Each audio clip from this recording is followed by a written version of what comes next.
everyone, I'm Candace Scalese. You're watching CBS 21 Next, and today we are talking all about a homeless encampment after a man died on Monday. So I want to give you a little bit of a backstory here. Harrisburg has been playing a game of cat and mouse a little bit with some small homeless encampments that have been popping up in the south part of the city. It's something they said they would not permit after the original tent city, as it was called, was dismantled, and people were told they could move to a Miracle for Sure, which was a separate community, or they could go to shelters provided. So today, our reporter Andrew Klein and one of our producers, Alexa, who's going to be joining us in a little bit, went out to see what was going on. So I understand, Andrew, you guys just went to get some answers today. What did you find, and what are you guys trying to be? What are you trying to figure out here?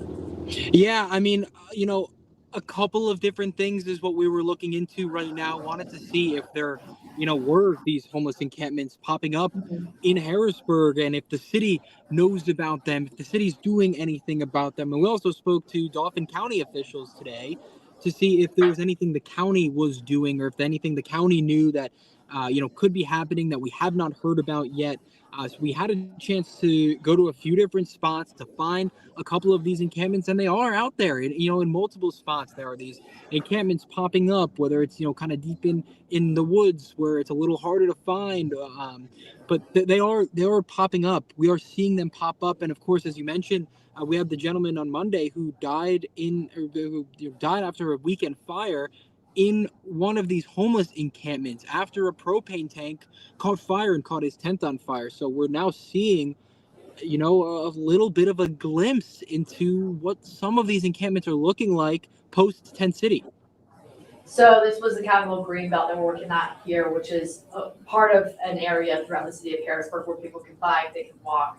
And so all these people who were living in Tent City had to move. Some people did go to the Miracle for Sure community, but other people are choosing not to, and that's why we're seeing these pop-up encampments. Now, the city has said they're not going to permit it. So what is the city's answer to these pop-up tents that are going up throughout the city?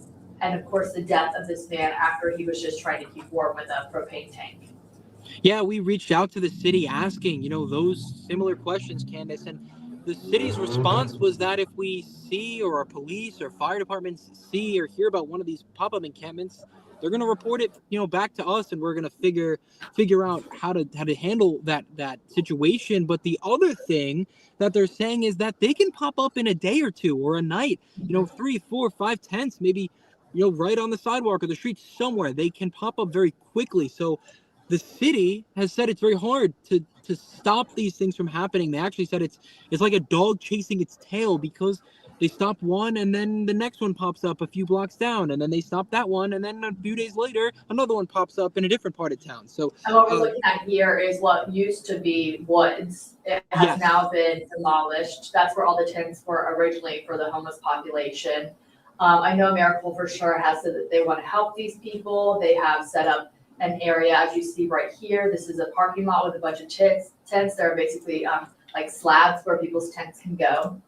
So I understood you also talked to somebody from the county today, from Dauphin County. What are you learning about that? Because there's been some discussion when it comes to criminalizing homelessness. It's been something that's been thrown around. Yeah, we spoke to Justin Douglas earlier today, Dauphin County Commissioner, one of the three. He's very, very anti-criminalizing homelessness. So he does not feel that homelessness should be criminalized because of a number of reasons. One, it's hard to help people the way a lot of these homeless people around Harrisburg need help if they are in prison.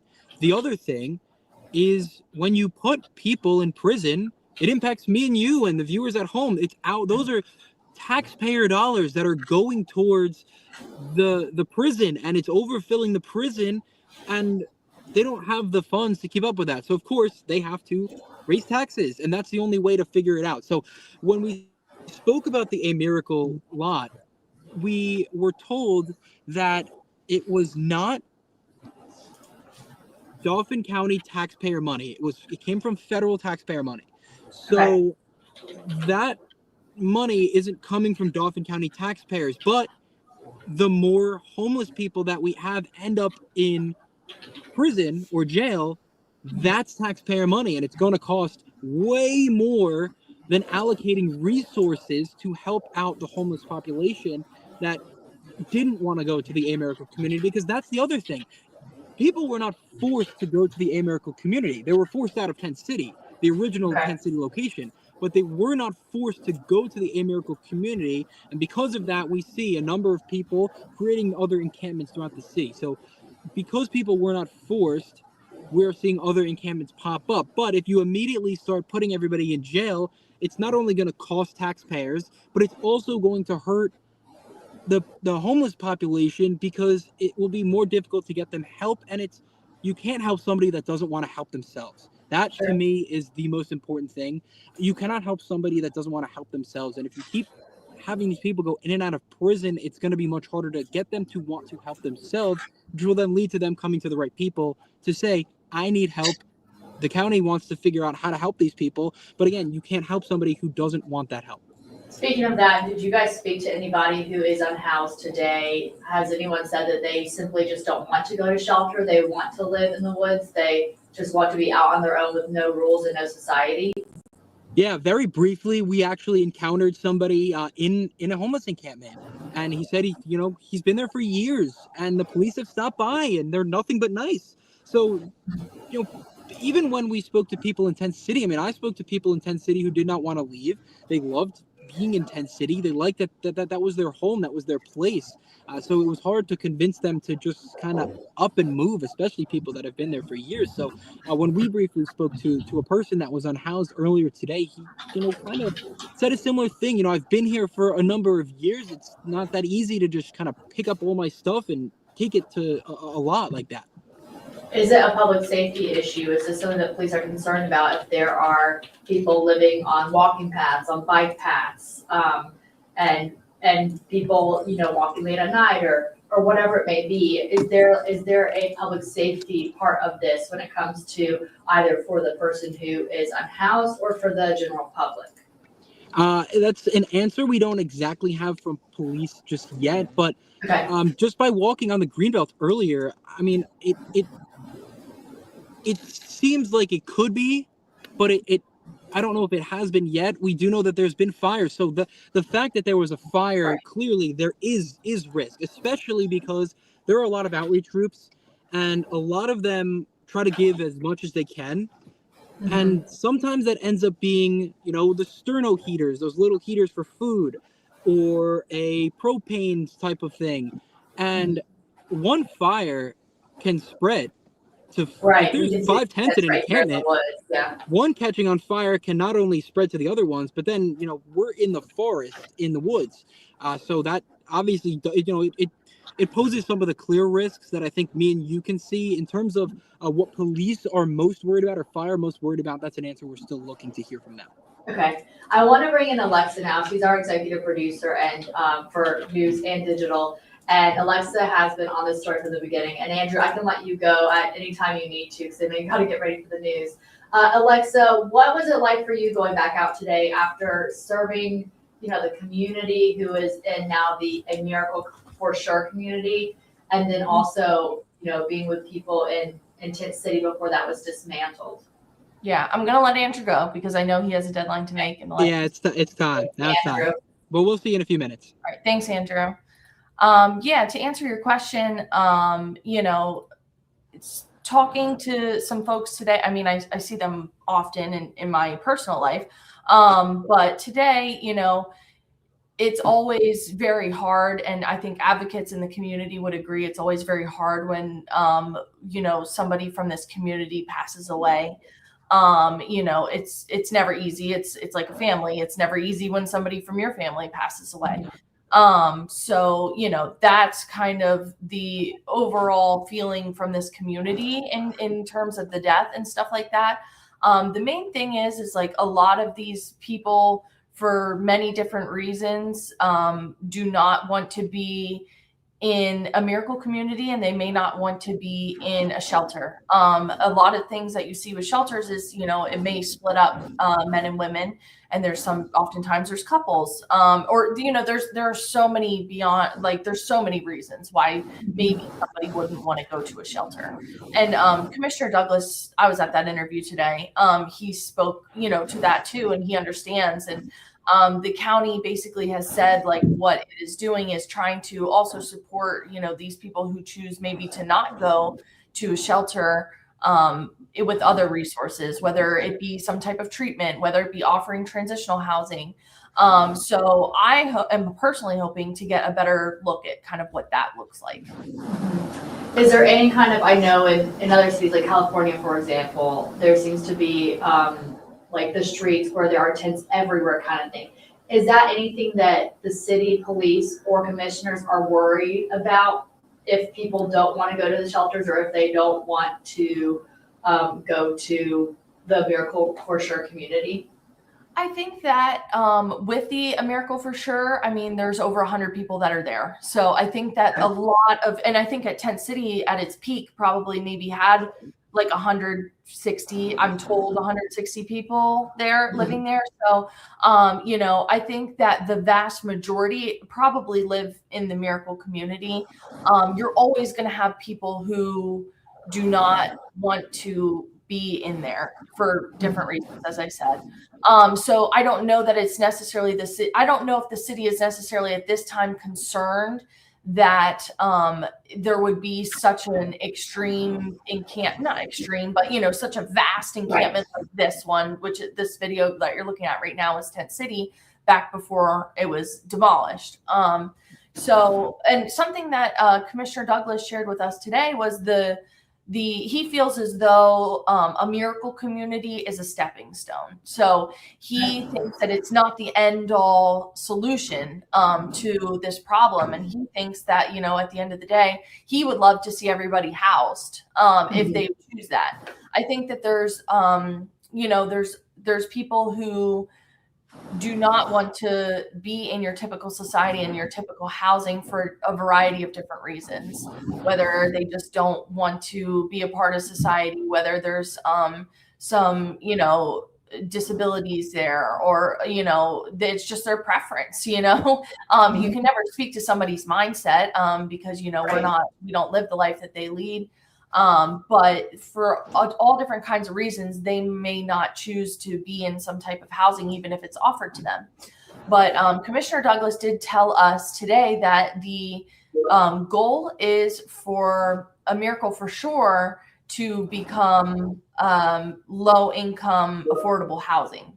Okay. So, which is interesting because, I did kind of ask him, like, what about people who don't have any income? What does that mean for them? And it's a plan down the road. And like he said, plans can always change.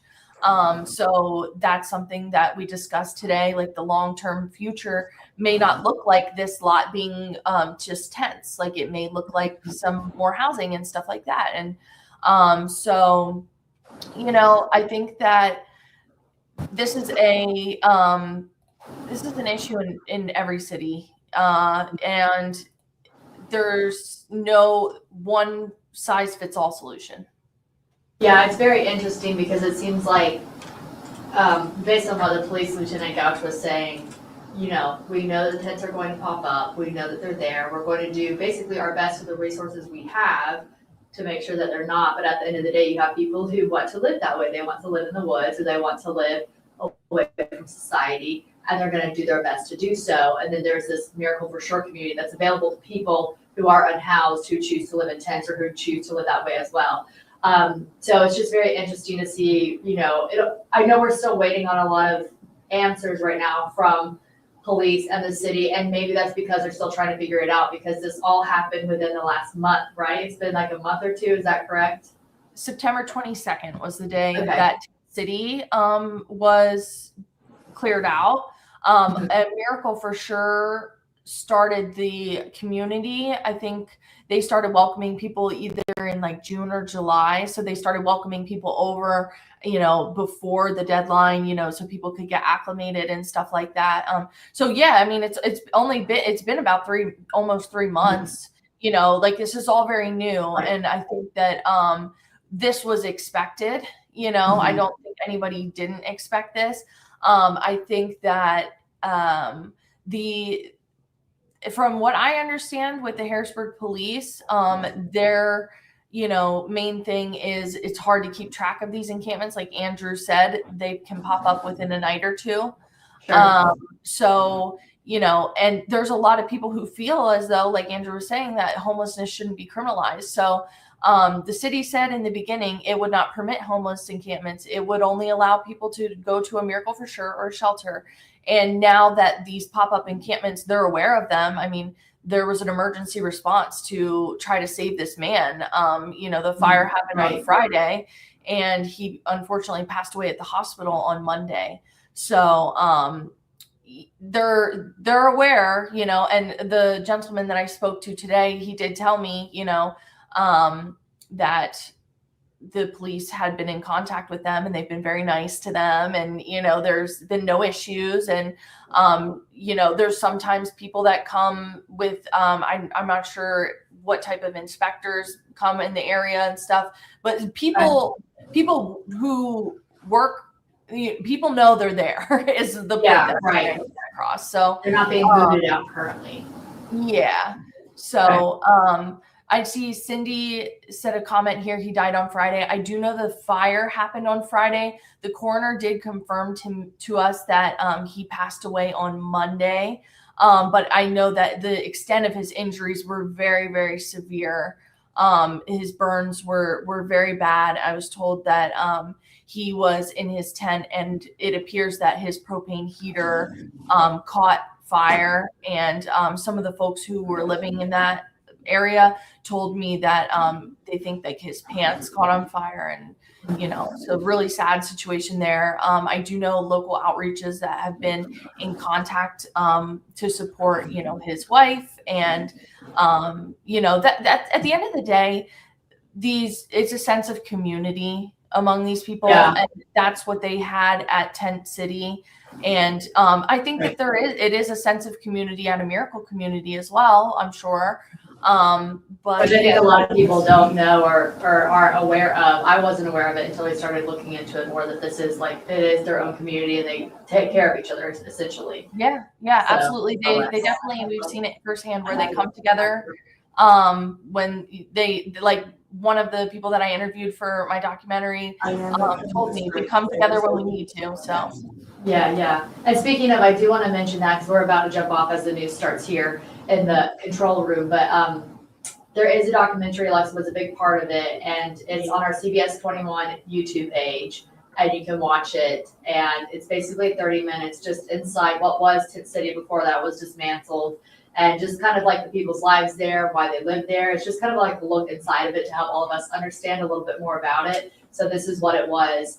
And as we continue to do stories on this to figure out how the city is going to handle things, how police are handling things, how the county is handling things, we'll keep everyone updated. Any last words you want to say, Alexa, before we sign things off here tonight? No, I mean, you can always read more on our website. I know that everybody has to get settled for the show, so we'll sign off. Thanks everybody for listening. Yeah, we'll have more information, like Alexa said, on CBS21.com, where we have just the interviews and information from officials we've talked to as well. So thanks so much for joining us, and that's your CBS 21 Next.